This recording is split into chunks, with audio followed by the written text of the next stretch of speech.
To many people, Japan seems like the coolest country in the world, despite its incredibly dark colonial past, especially the heinous acts committed by the Japanese army under the orders of the High Command and Emperor Hirohito during World War II. The country has kind of redeemed itself by becoming a sort of mecca of pop culture, food, video games, anime, manga, and, in relation to the last two, hentai.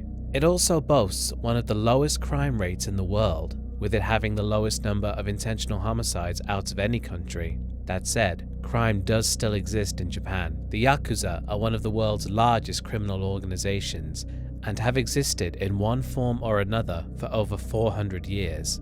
There's also the biker gangs, groups of violent young men who ride around on modded motorcycles terrorizing the public. Japan was also home to Aum Shinrikyo, originally founded by Shoko Asahara as a peaceful religion. It quickly expanded into a cult with thousands of members, many of them being highly educated scientists and engineers. Eventually, it became a terrorist group responsible for an anthrax attack on the Tokyo subway system that was the most devastating attack on Japanese soil since World War II. However, in recent years, one crime has attracted a huge amount of attention on the internet for how violent, depraved, and purely horrific it was. It took place over 44 days and involved 5 people, 4 perpetrators and 1 victim. One of the most shocking details about this crime is that none of the parties involved were over the age of 18. This crime proved that adults are not the only people capable of committing acts that could be considered pure evil.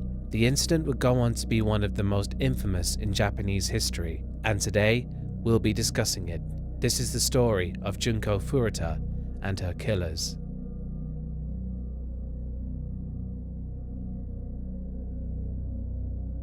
Junko Furuta was born on January 18, 1971, in the city of Misato in the Saitama prefecture of Japan. She was the middle child of 3 children, having 1 older and 1 younger brother. Almost everyone who knew her described her as a very kind, friendly, and pretty girl who was very popular at school. She attended Yashio Minami High School, where she was a straight-A student and was very rarely absent from school. She also had a job at a plastics molding factory to raise money to attend college after graduating from high school. Junko was obviously quite popular with the boys at Yashio Minami High due to her looks and intelligence. One boy who had his eyes on her was Hiroshi Miyano. Unlike Junko, Miyano was a bully and a delinquent who was known to have ties to the Yakuza. It's believed that he had already engaged in crimes ranging from pickpocketing and extortion to rape. Miyano most likely had no actual feelings for Junko and merely wanted to have the most popular girl at school as a sort of trophy to have at his side, further establishing himself as the big man on campus. Miyano asked Junko out, believing she'd know better than to turn him down. However, she politely declined.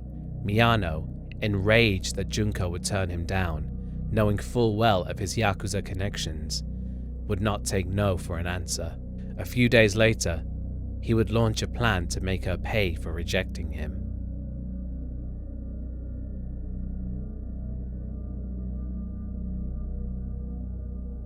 On November 25th, 1988, Miyano and his friend and fellow low-ranking Yakuza, 16-year-old Shinji Minato, were hanging around in a park, searching for women to prey upon. At around 8:30 p.m., they spotted Junko riding home from work on her bicycle. On Miyano's orders, Minato kicked Junko off her bike and ran away. Miyano, acting as if he was just passing by, ran over to help her up. He asked if she'd like for him to walk her home, to which she accepted. Sadly, she would never make it home.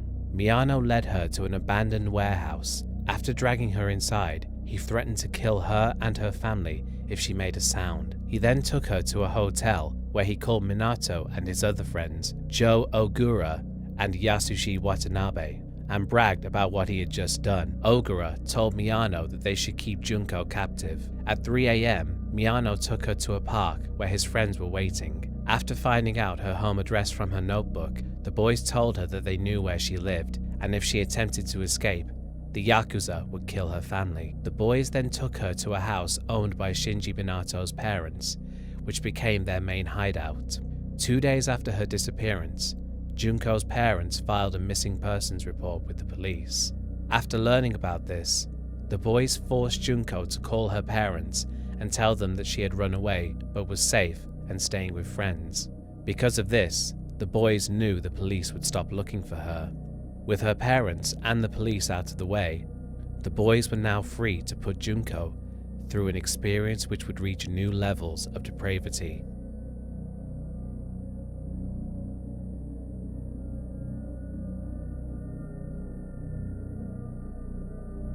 Whenever Shinji Minato's parents were present in the home, he would pretend Junko was his girlfriend. They knew he was lying, but feared what he would do if they attempted to intervene, due to his Yakuza affiliation and because he was already violent towards them. When he and the other boys knew his parents wouldn't report them to the police, he stopped pretending Junko was his girlfriend. The boys would keep Junko captive in Minato's house for 40 days. They informed other Yakuza and their friends that they had a girl who they could all use for their sick pleasures. When she wasn't being tortured, she was forced to sleep outside in sub-zero December temperatures. On January 4th, 40 days after she was kidnapped, Junko was beaten to death after Miyano lost a game of mahjong and decided to take his frustrations out on her. The next day, the boys wrapped her body in blankets and stuffed it into a travel bag. They then dumped the body into an oil drum and filled it with cement before disposing of the drum in a cement truck in Koto, Tokyo.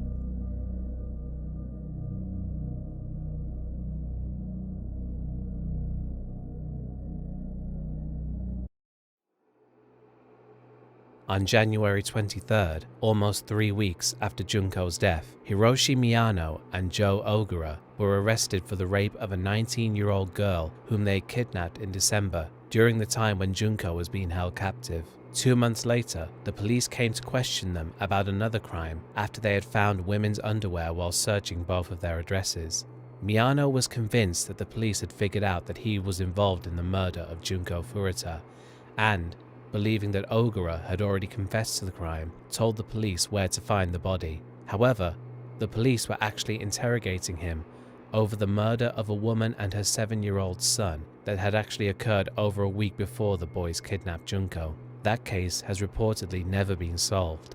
The next day, the police found the oil drum containing Junko's body and identified her by her fingerprints. On April 1st, the 4 boys were arrested and charged for the kidnapping, assault, and murder of Junko Furuta.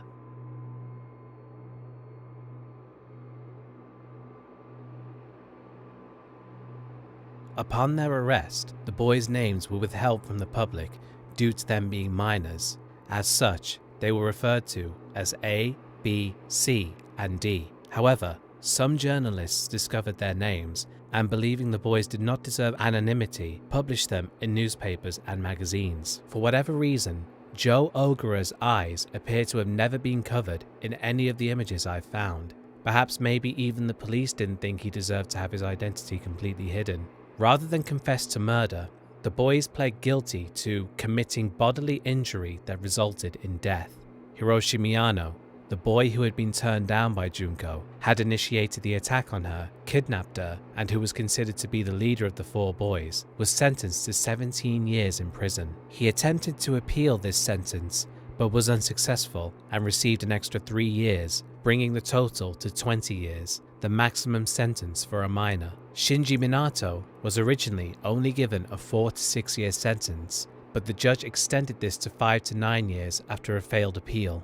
His parents and brother, despite knowing what was going on in their home and never attempting to contact the police, were not charged. Yasushi Watanabe, who was originally sentenced to 3 to 4 years in prison, received an upgraded sentence of 5 to 7 years after a failed appeal.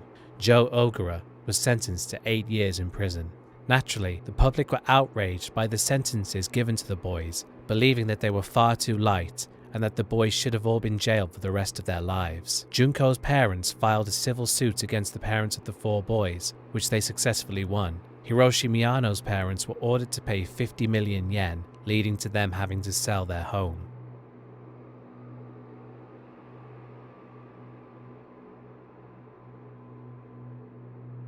Junko Furuta's funeral was held on April 2nd, 1989. One of her friends wrote this memorial for her. 純ちゃん、おかえりなさい。こんな形で再会するとは夢にも思っていませんでした。痛かったでしょうね。苦しかったでしょうね。いつもおおらかで明るい純ちゃん。文化祭の時、みんなでお揃いで作った赤いハッピー。とっても似合っていましたね。一生忘れないでしょ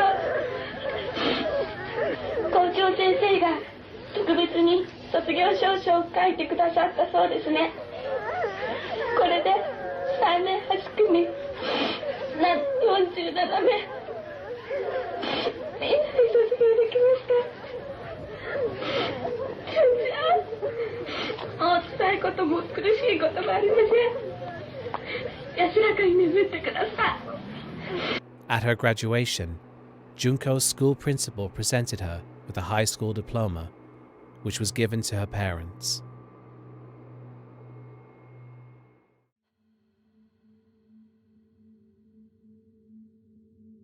Hiroshi Miyano spent 20 years behind bars, finally being released in 2009 at the age of 38. Upon his release, he changed his name to Yokoyama, and it would seem he returned to the Yakuza, as he apparently lives a rather lavish lifestyle, regularly taking his friends to parties and strip clubs, owns a BMW and wears expensive brand name clothing, and frequently brags about his ties to organized crime. He has also taken up kickboxing. However, at every gym he attends, he refers to himself simply as K, and uses that pseudonym in private with his friends.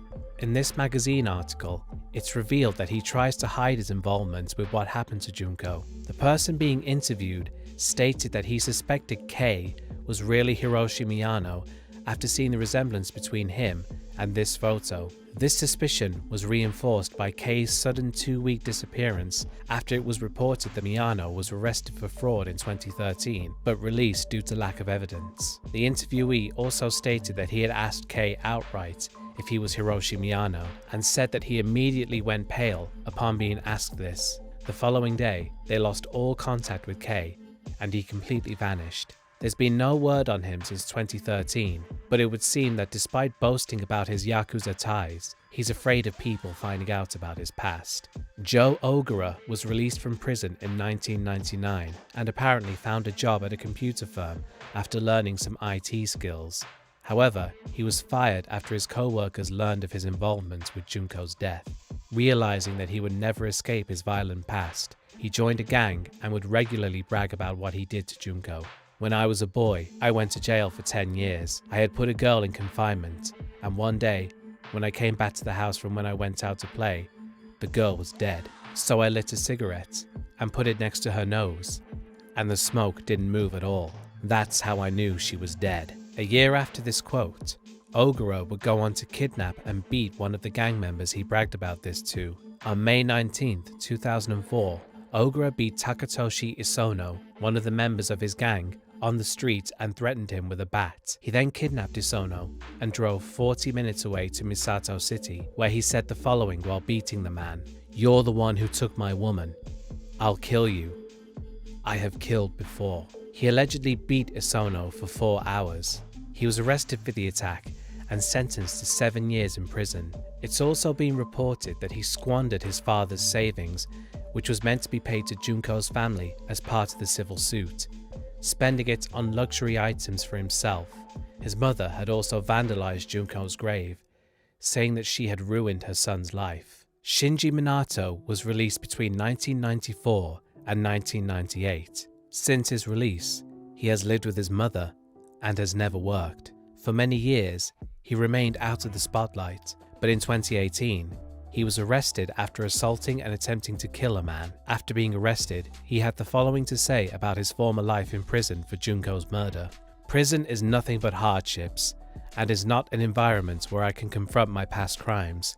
Even after being released from prison, society is just too difficult, so of course I couldn't face my past crimes. In various articles written about me, They say that I am beyond rehabilitation. These people have never met or spoken with me, so they have no idea of how I live my life. So why do they arbitrarily write these things about me? Idiots. Yasushi Watanabe was released in 1996 and immediately withdrew from public life. A reporter contacted his mother and managed to get an interview with Watanabe and his family. The contents of this interview were released in 2001. While this interview appears to be lost, I managed to find out that the response to it was mixed, with some feeling sympathetic towards Watanabe, and the rest feeling that the interview painted him in too much of a sympathetic light.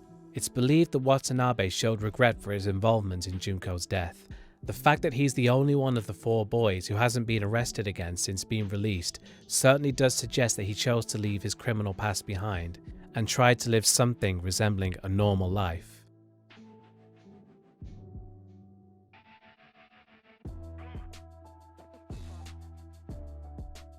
It goes without saying that the boys should have all received life sentences for what they did. The court obviously felt that because of their age, that would be too harsh of a sentence. And to that, I say bullshit. In 1994, Eric Smith was jailed for a truly horrific murder that he committed the year before. He was 13 at the time. He was sentenced to 9 years to life in prison and has been denied parole 10 times since 2002. He's going to be eligible again in October of this year, and mark my words, he'll be denied again. He's spent his entire adult life in prison. Do I believe he deserves to be in prison for the rest of his life? Yes. And if you haven't read his story, then I recommend you go and do so now, because trust me, after reading about what he did, you'll see why I believe he deserves to be in prison for the rest of his life. The situation surrounding Junko's killers is actually kind of similar to that of John Venables and Robert Thompson, who murdered James Bolger when they were only 10 years old. Again, it was absolutely horrific what they did, yet they only spent 8 years in prison, and they've been under the protection of the British government ever since they were released. The courts even passed a global injunction that prohibits anyone from sharing any private information about the two, including their appearance, meaning it's illegal for me to show you any pictures of what they look like now. John Venables is currently in prison again for possession of child pornography, and yet he's still protected by this injunction. So it would seem America has a better justice system than the UK and Japan, because they've actually kept their child murderer behind bars. Apart from Yasushi Watanabe, Junko's killers have clearly learned nothing from their time in prison. Hiroshi Miyano is still a criminal, but is afraid people will find out who he really is and runs for the hills when they do. Shinji Minato pretends the crime is none of his business and blames the prison system for him re-offending, and Joe Ogura seems to believe that his involvement in Junko's death is his greatest achievement in life and brags about it to anyone who'll listen. There was never any real justice for what was done to Junko. It was one of, if not the most violent crime in Japanese history, yet the ones responsible are all free and all but one of them are still out there committing crimes. I suppose all we can do now is hope that the 4 men don't commit another crime that is so horrific that they actually do end up facing the punishment that they should have received all those years ago, as the thought of them committing another act like this is truly horrifying. And that's the end of the video, folks. I already know there's going to be comments lamenting the fact that I didn't show any graphic imagery or go into any graphic detail. Well, lamenting is a nice way of saying it, I suppose. If you want to know exactly what the boys did to Junko, Google it. There's plenty of places where you'll get to read all about the horrible things they did. Just beware, however, that the acts they performed on Junko are basically the very definition of horrific, and you really should not look it up if you're squeamish. Anyway, thank you very much for watching the video, folks. Please be sure to leave a comment, like, and subscribe if you're new, and I'll see you all in the next video, which will probably be another list. Goodbye.